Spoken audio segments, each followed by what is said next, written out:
Muy buenas tardes. Queremos presentar desde el Servicio de Humanismo y Bioética los resultados preliminares de un estudio que estamos haciendo para medir el impacto de esta actividad desde hace 8 años que existe el servicio.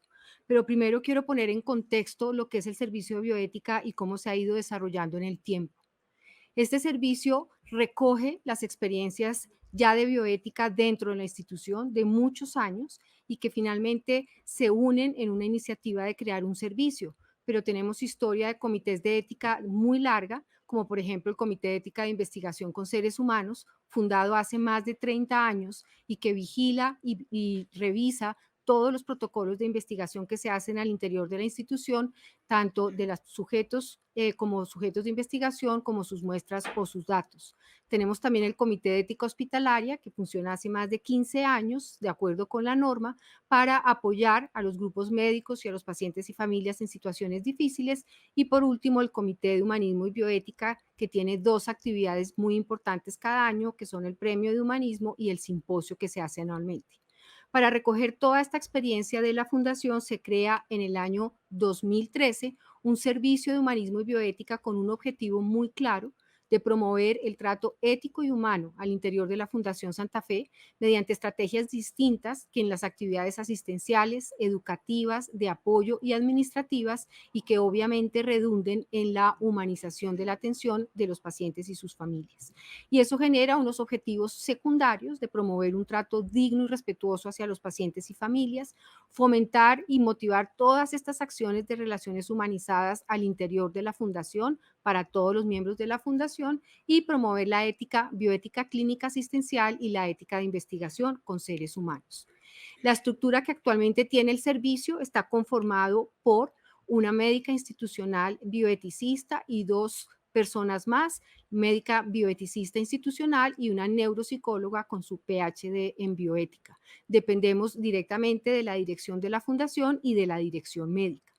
Se han establecido con claridad 5 líneas de trabajo, líneas que reflejan cuáles son nuestros objetivos: la asesoría bioética clínica y la ética de investigación con seres humanos, a través de distintas actividades como la respuesta de interconsultas o solicitudes por parte de los grupos tratantes, los acompañamientos en revistas en escenarios que son críticos para la toma de decisiones, como las unidades de cuidado intensivo o geriatría o cuidado paliativo. Esto genera una participación además activa en los comités de ética que ya hemos nombrado, pero además está el comité de trasplantes, el comité de alteraciones congénitas de ginecología, el comité de tumores también ginecológicos, o sea, una serie de lugares de trabajo que han ampliado nuestro actuar a lo largo de estos años. Participamos activamente en el fortalecimiento de la humanización al interior de la fundación desde distintas perspectivas. La educación continuada también es una de nuestras metas de trabajo, lo hacemos a través de seminarios, de conferencias, tenemos estudiantes que rotan por el servicio, o lo hacemos también de forma presencial en las distintas actividades que hacemos de consultoría. Y por último, la línea de investigación y publicaciones, y el resultado de una de ellas es lo que queremos compartir hoy.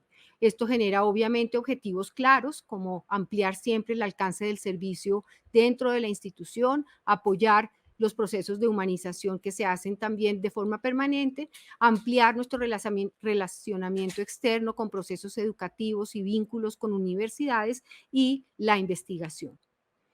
Entonces, la pregunta de investigación que será explicada a continuación por la doctora Natalia quiere responder esta premisa del impacto de este servicio de humanismo y bioética en la Fundación Santa Fe de Bogotá mediante un estudio retrospectivo.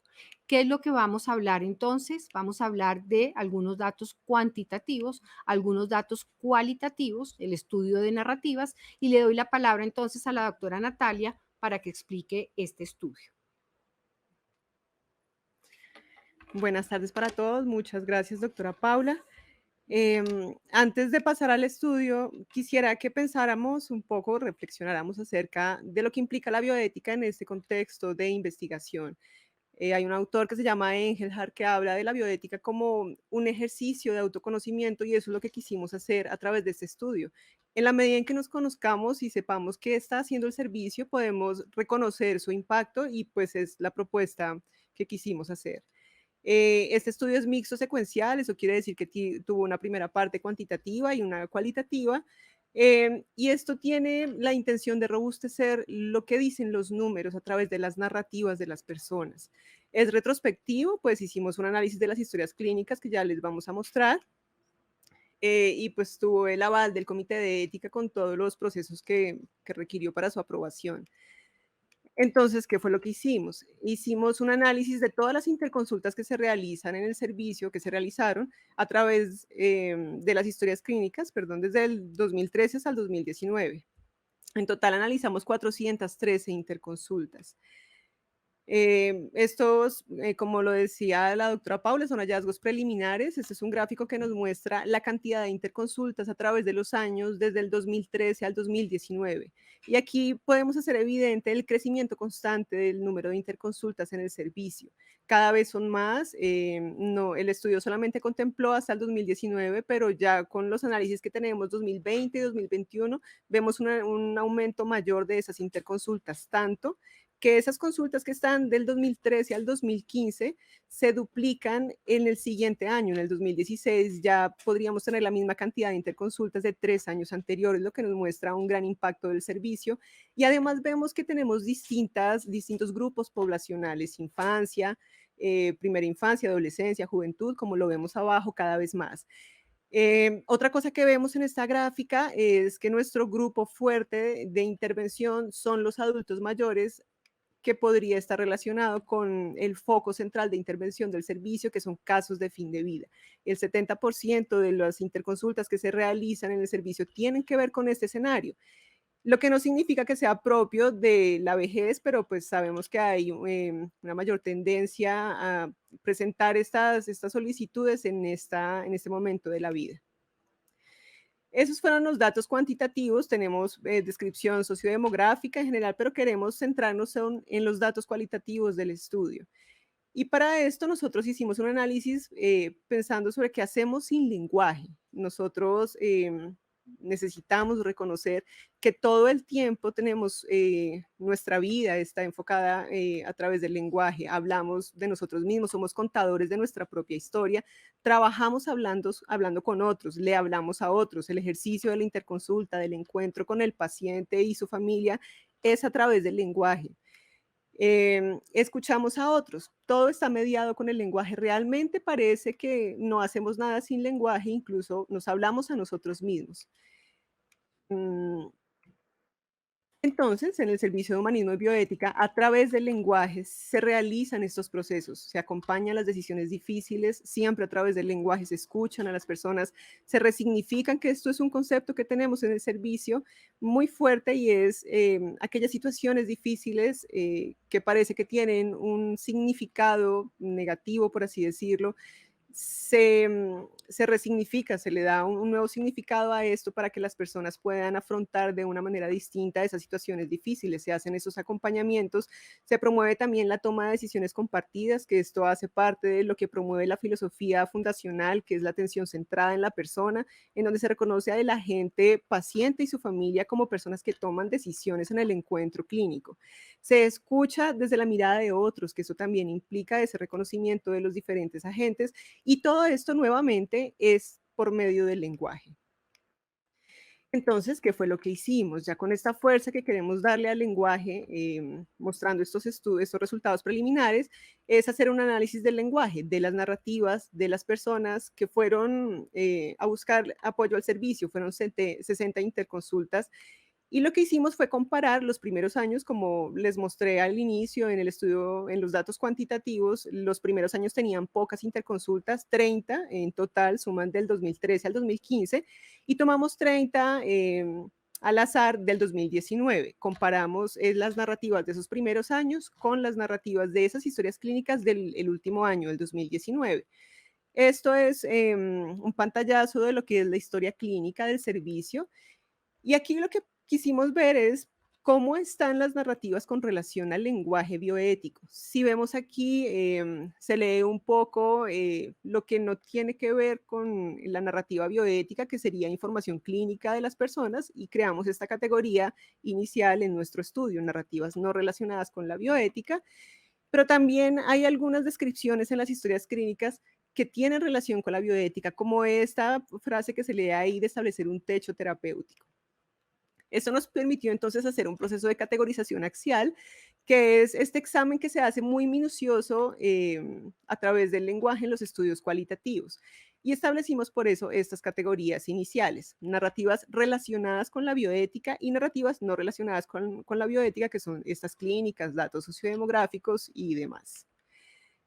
Lo que hicimos entonces fue extraer esos reportes desde el sistema GISISIS, que es la plataforma que tiene la fundación para ingresar esas historias clínicas, y de allí obtuvimos un documento en Word de 166 hojas que analizamos a través del programa NVivo, que es un software de análisis cualitativo.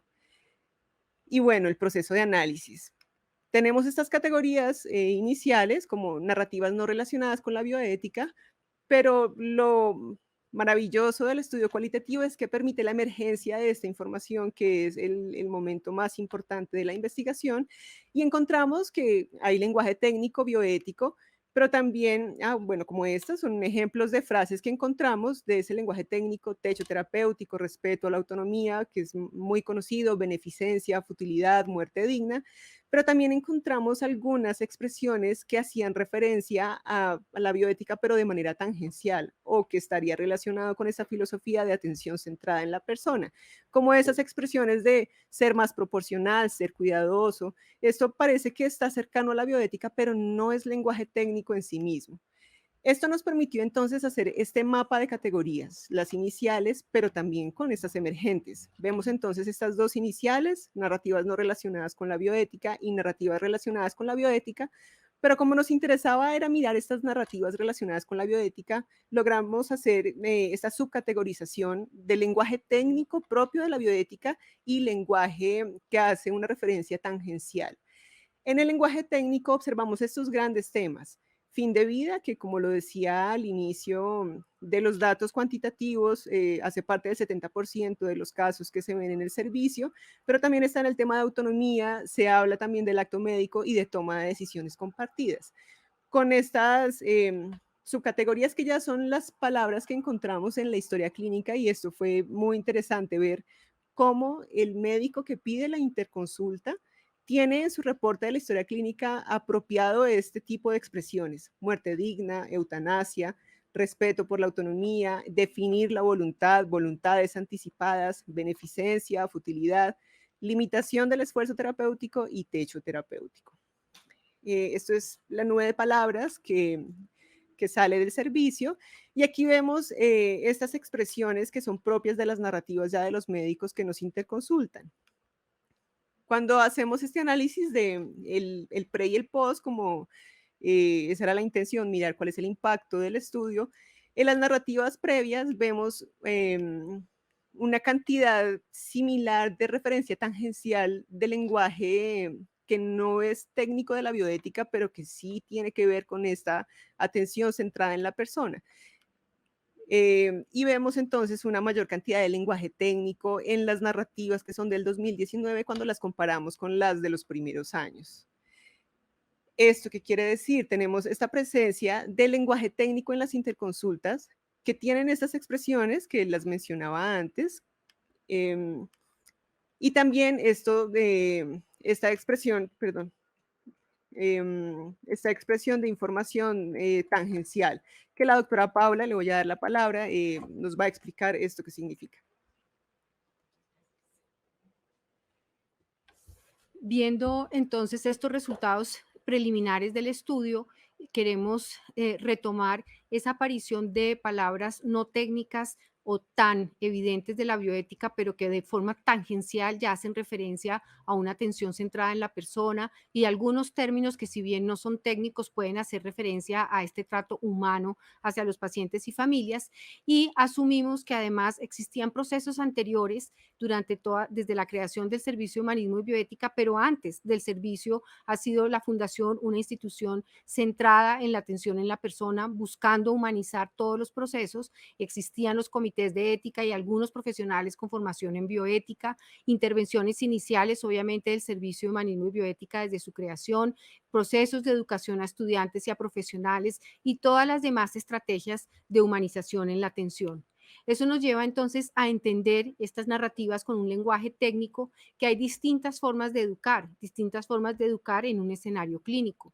Uno de ellos, de forma directa, es lo que hacemos todos cuando damos una charla, una conferencia, una exposición, que obviamente tenemos estudiantes y personas en formación que recogen esos datos, esa información y obviamente de temas de bioética, pero también tenemos una forma indirecta de educar. Y esa forma indirecta la vemos en escenarios cuando nosotros acompañamos las revistas. Son sitios donde ya hay estudiantes, donde hay residentes. Luego hablar de los pacientes no solamente de su aspecto de enfermedad física o emocional, sino verlo como un ser integral, en donde las decisiones tienen que ser tomadas en conjunto, de manera respetuosa, pues obviamente fomenta escenarios de educación. Las respuestas a las interconsultas, lo que escribimos en la historia con lenguaje técnico, vemos que se replica en las siguientes evoluciones y que es una forma de educar cuando ponemos una recomendación con un lenguaje bioético. Cuando fomentamos las reuniones de los pacientes y familias con el grupo tratante para una toma de decisiones compartida, donde explicamos la parte técnica de la enfermedad, las opciones terapéuticas, pero en ese mismo momento oímos cuáles son las preferencias, los deseos de los pacientes. Si están presentes, obviamente les preguntamos a ellos. Si están ausentes, la familia se convertirá en la voz de los pacientes, nos dirá qué era lo que quería, qué había manifestado y cuáles son posiblemente sus preferencias para poderlas respetar en su ausencia. Todos los casos los llevamos a discusión en un grupo multidisciplinario del Comité de Ética Hospitalaria. Nos sirven no solamente de auditoría nuestras consultas, sino de aprendizaje con un grupo de personas de distintas disciplinas que enriquecen nuestras valoraciones y nuestros conceptos. Y además creamos un texto guía con los casos más relevantes que tuvimos durante todos estos años, con una parte teórica sobre cada caso que nos ha servido de texto guía y de texto de enseñanza para los estudiantes que rotan por el servicio y para aquellas personas que están interesadas en los temas de consultoría. Eso hace que entonces la presencia constante del servicio en estas actuaciones y en el hospital estamos todos los días a disposición de cualquier situación difícil o de cualquier interconsulta, ya sea de pacientes hospitalizados o de pacientes de forma ambulatoria, pues ha permitido esta formación de los profesionales de salud y sus especialistas. Es entonces cómo educar en bioética clínica incluye diversos aspectos, como tomar decisiones de forma compartida, involucrando a los pacientes y familias en las decisiones, conociendo sus deseos y sus preferencias, acompañando situaciones y decisiones difíciles, promoviendo en todo momento una relación entre el paciente y la familia y su grupo tratante, promoviendo la comunicación, la información adecuada, consentimientos informados bien diligenciados, evitando tratamientos fútiles que ya no benefician al paciente y por el contrario le pueden generar un daño. Respetar la autonomía en todo momento de aquellos que están presentes y tratar de entender a través de los pacientes, de sus familias, cuál hubiera sido sus decisiones previamente. Garantizar los procesos de muerte digna, dado que la mayor parte de las interconsultas están en escenarios de final de vida, pues tenemos que hablar todo el tiempo de muerte. Tenemos que entender cuáles son las preferencias, qué entiende cada persona por muerte digna. Son muchísimas las opciones de entender ese concepto que tratamos de plasmar en documentos de voluntades anticipadas y obviamente para algunas personas muerte digna puede significar procesos de eutanasia.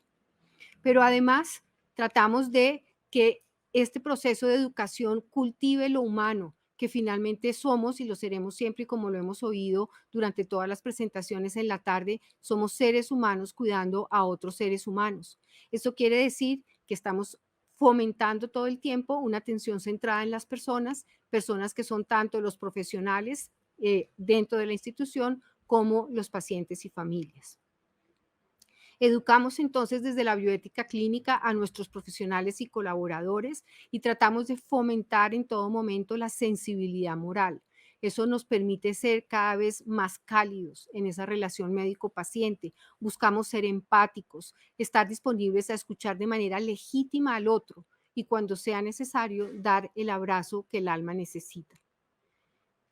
Esta atención centrada en la persona y esta educación en bioética clínica promueve que todos nuestros profesionales sean agentes prudentes, prudentes buscando siempre un justo medio, buscando discutir los casos para llegar a la mejor decisión, hasta cuándo ir, cuándo parar, cuándo reorientar un esfuerzo terapéutico, cuándo pasarlo a una habitación, cuándo darle el mejor cuidado paliativo, el mejor apoyo religioso, el mayor apoyo emocional. Buscamos ese punto medio en nuestras decisiones y atendemos a nuestros pacientes desde su particularidad, con una atención en salud prudente que nos ha enseñado a saber cómo acompañar, de qué manera, hasta dónde intervenir, respetando deseos y preferencias, pero siempre cuidando. Habrá escenarios en donde ya no podemos ofrecer opciones terapéuticas, donde se agotan los recursos que tenemos para curar a alguien, pero nunca se agotan los recursos para cuidar. Esta es la conclusión eventualmente de un proceso como este, en donde la educación en bioética permite que al ser seres morales podemos ser moralmente educables. Muchísimas gracias.